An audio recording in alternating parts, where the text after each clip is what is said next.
Mrs. Magdad and I had a blast at the Fall 2025 Days of the Past engine show. Let me take you for a walk through the flea market before I show you what we found.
Engine show flea markets are the best. No matter what type of tools you're into, you are bound to find something you like. Now let me show you what we brought home. We saw our friend Tony at the show, and he brought me a couple screw-holding screwdrivers. This one's a Bridgeport, and it's got that type of screw-holding mechanism.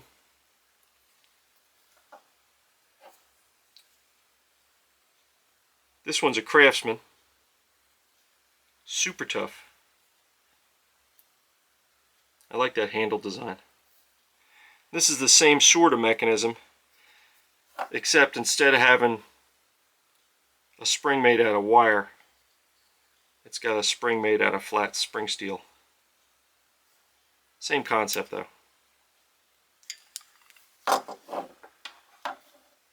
Thanks for the screwdrivers. It was good catching up with you, Tony. Mrs. Magdad found these items on a table marked 25 cents a piece. This is a sewing ruler. It's got this slide. It says Made in USA. It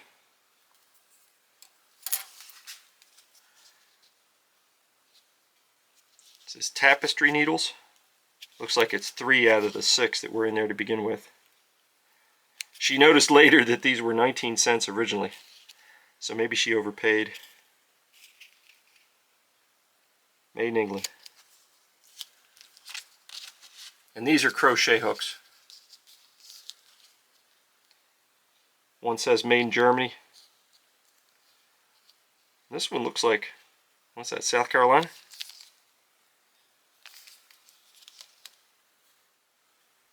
We found these on a 4 for $1 table.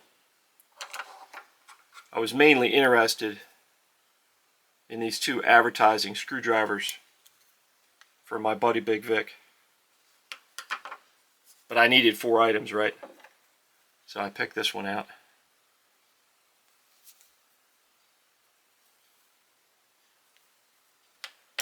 And I picked this one out. It's a Stanley Neon USA. The camera's making this look dull. It's a really bright orange. I bet you if I picked the plaster or drywall or whatever's in there out, that tip would be in good shape. I haven't seen one like this before. Now, if you told me 5 years ago that I'd be an Avon bottle collector, I would have suggested you had a few screws loose. But I believe this one here brings me up to 37 of these things. I mean, it was $1. This is a 64 Mustang. It's got the Ty Winds aftershave in it.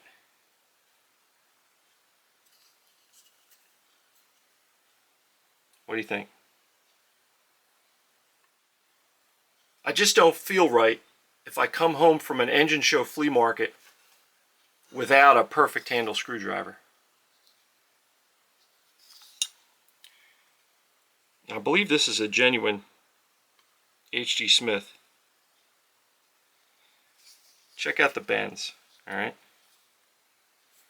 It's bent that way, it's bent that way.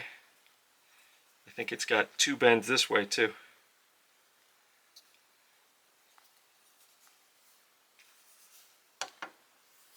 And I was happy to find a Champion screwdriver. Admittedly, it's not in pristine condition.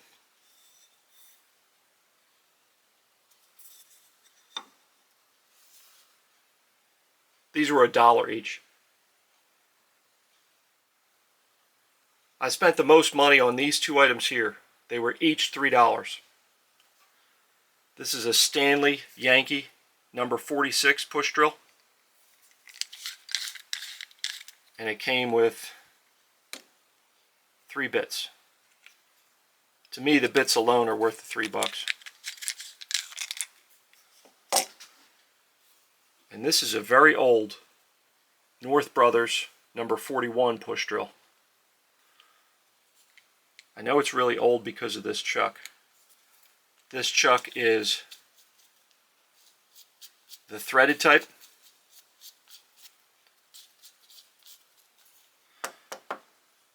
The North Brothers patented the spring-loaded chuck in 1915. So this would have to be previous to that. This also has some bits, I think. Yeah, 1, 2, 3. This has 4 bits. Definitely worth the $3.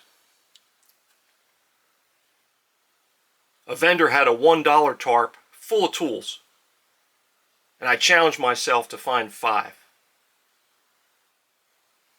I'm officially collecting expansive bits. This is an Irwin 22A. This has got like the rack and pinion type mechanism on it. Looks like it's in really good shape. I spotted this Bonnie 3/8 drive ratchet wrench for my buddy Resto Rob. Seems like it works.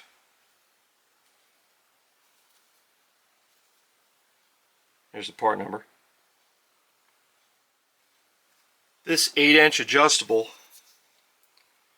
is marked snap-on this side and blue point on this side.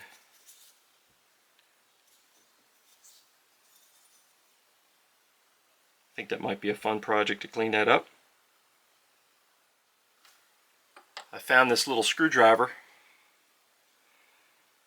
and it's also marked blue point. The tip's like in perfect condition.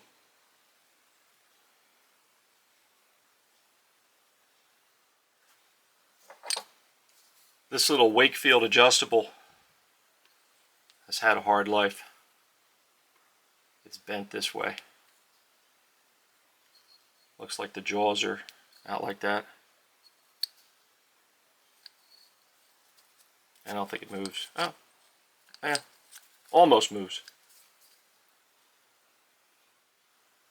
A vendor was selling tools off the tailgate of his pickup truck, and he had them for $1/4 a piece. So I challenged myself to find 4.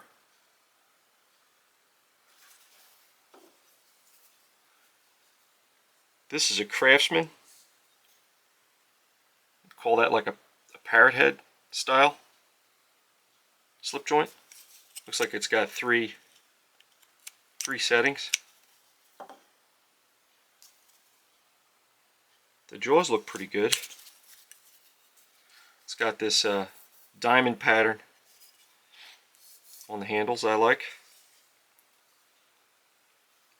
I don't know if some Craftsman experts could comment on like what kind of year range this would be from the logo. I thought that was worth 25 cents. This right here might be my favorite item from the haul. I was attracted to it because of its size. It's like 4.5 inches long. When I got it home, I noticed it was marked in here. It's a J.M. King button style pliers. And J.M. King was awarded the patent for this type of cutter in 1867. How about that?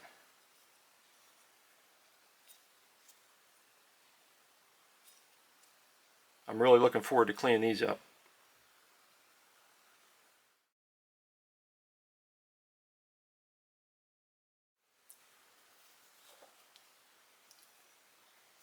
These are also really small, like 5 inches. I wasn't able to see a maker's mark, but it could be hiding under all the patina. These are like a tiny pair of channel locks. I think these are sometimes referred to as ignition pliers. I think they're neat. And just to round up to an even dollar, I selected this pokey thing. This is a Stanley. Looks like there's a part number there.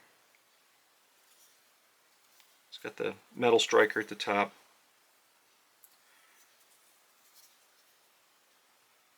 You can't go wrong with a pokey thing for a quarter, right? Mrs. Magdad and I had fun hunting for treasure at the Days of the Past Engine Show Flea Market. What was your favorite item?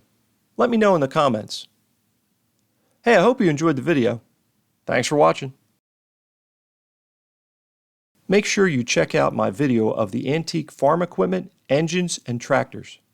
I think you will enjoy it.